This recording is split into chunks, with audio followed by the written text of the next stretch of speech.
Okay, it's me again, Shelly from the Overflow, and just wanted to do the fourth and last video on the 4 messages that every child needs to hear.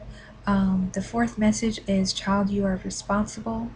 And it's a pretty hefty message, pretty weighty, and I struggled a lot with the acronym. The first one I made up, I wasn't super satisfied with, and I may change it again, but right now I feel a lot better about the one I made up. It's still the word wield, as in like wield a sword. I think I'm saying that word right. Um, because I like to think of it as, again, they've got these power tools, and we need to teach them how to wield them wisely, how to use who they are in the world right. If you have a sword in your hand, you're responsible for other people and their safety. And so I like to think of that. It kind of goes together for me, and it was a handy acronym for what I wanted to express. So the first one is we reap what we sow, which is a biblical scripture in Galatians 6. It says, we reap what we sow, don't be deceived, God is not mocked, we reap what we sow. But even if you're not a Christian and you don't really read the Bible, that's pretty understandable. We do reap what we sow. What you plant in the ground comes out of the ground. You don't reap apples when you plant peaches.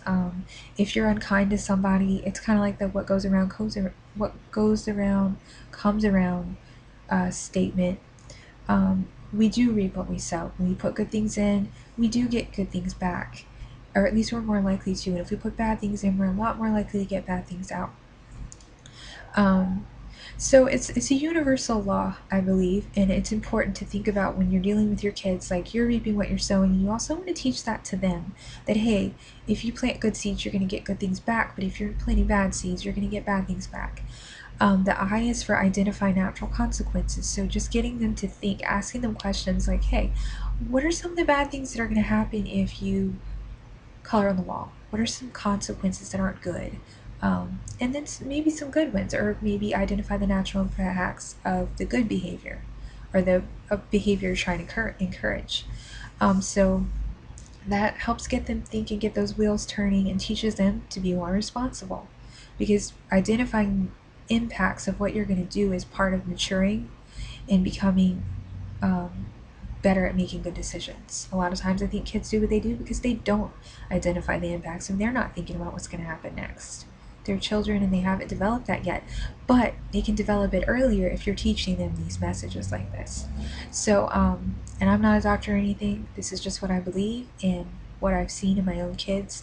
They've developed things earlier because I asked them these kind of questions, and they're pretty mature for their age.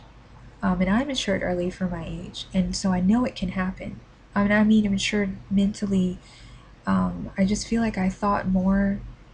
I had a higher cognitive, like, thinking about consequences and what would happen if I did certain things than I probably should have had based on what you read in psychology books for kids and stuff. And I did take a course on child psychology, for that matter. So in case you needed a little extra buffering for believing me, but again, I don't really think that that's necessary, because this really is kind of common sense. And some kids are a little young, but you can teach them baby steps at identifying natural consequences. And then E is for emphasize making it right.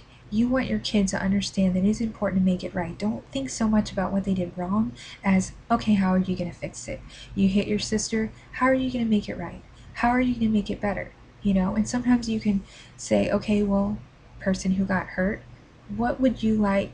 What do you feel like you need to feel better? But emphasize making it right, because that helps the kid. Okay, so I did a wrong, but they need to know that they're powerful enough to make it right. Otherwise, they just feel awful, and they could feel like, oh, I'm just a mess up and a mistake, and everything I touch turns to ash. We don't want them to think that. And of course, that's like the really high end of the spectrum. There are in betweens, but it's important that kids learn that they can fix something that they broke.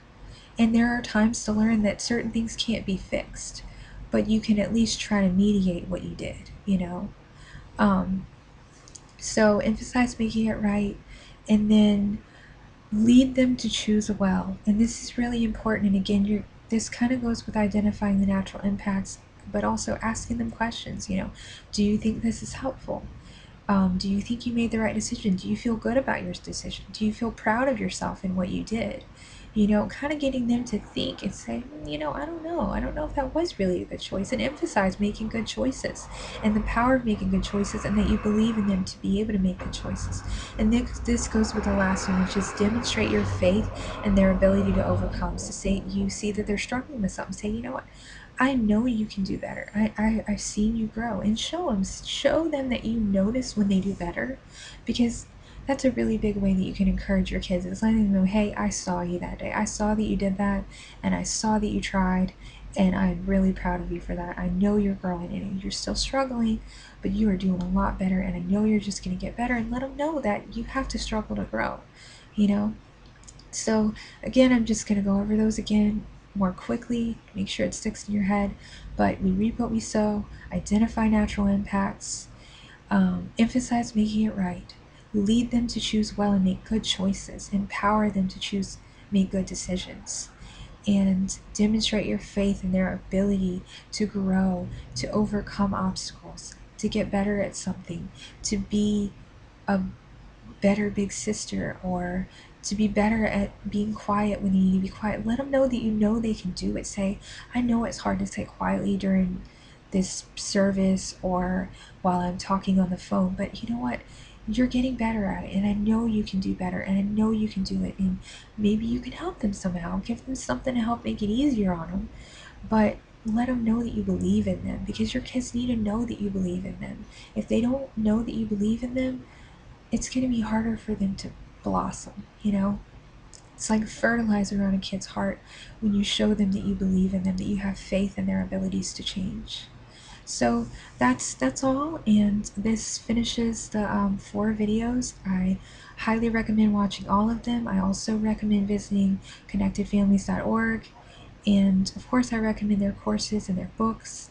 But I'm making these videos precisely because I know a lot of parents just don't have the time to devote to courses and books, and I'm hoping that these can be quick little tools that you can just pop it on and listen to it and get something meaningful out of it. So have a great day, and please click like on this video if you enjoyed it and found it helpful and meaningful, and share it with your friends if you think that it will help them. I know that I want to get this information out to as many parents as possible because it's helped me so much, and I feel like it can help other people. Everybody that I've talked to about it, it's kind of just like, wow, they feel the same way about it, that it is helpful. So thank you again for watching, and have a great day.